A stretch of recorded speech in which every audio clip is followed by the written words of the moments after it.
Le projet du Papillon Source Méditerranée, dont l'amorçage est prévu en France et au Maroc, a pour enjeu de fournir un modèle de développement social, environnemental et éducatif,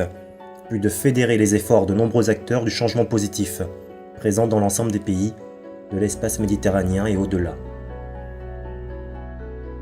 Il s'agit de développer collectivement des cités multifonctionnelles, fantaisistes, conceptuelles, expérimentales et à vocation sociétale. Le Papillon Source Méditerranée, c'est au préalable 20 cités autogérées banques alimentaires, prévues dans l'ensemble du Maroc, de la Méditerranée au Sahara,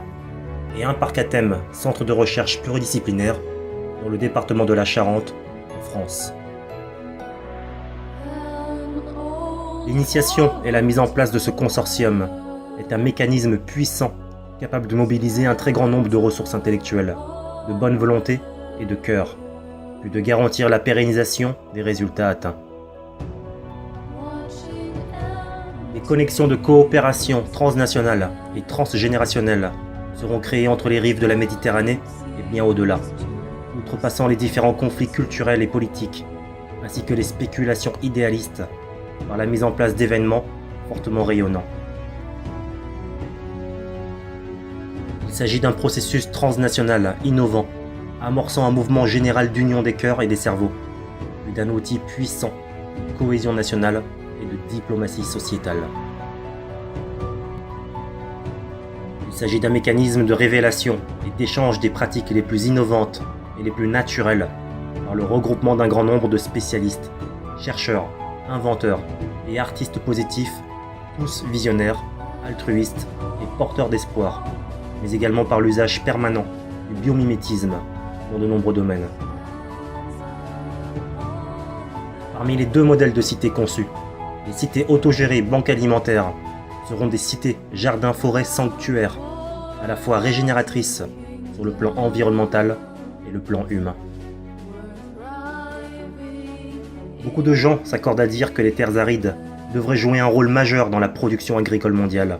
et contribuer à répondre aux enjeux climatiques. Les cités autogérées banques alimentaires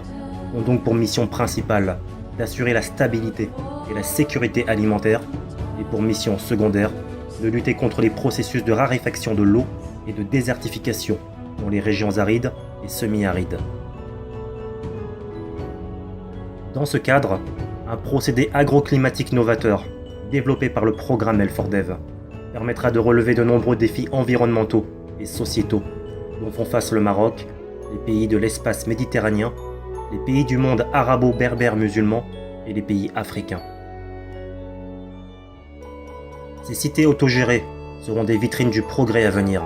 dans la modernisation du système de la sécurité alimentaire, de l'amélioration des politiques agricoles et hydriques, de la géo-ingénierie, du conseil agricole, du transfert de technologies vertes nouvelles et performantes, puis de la formation par l'expérience.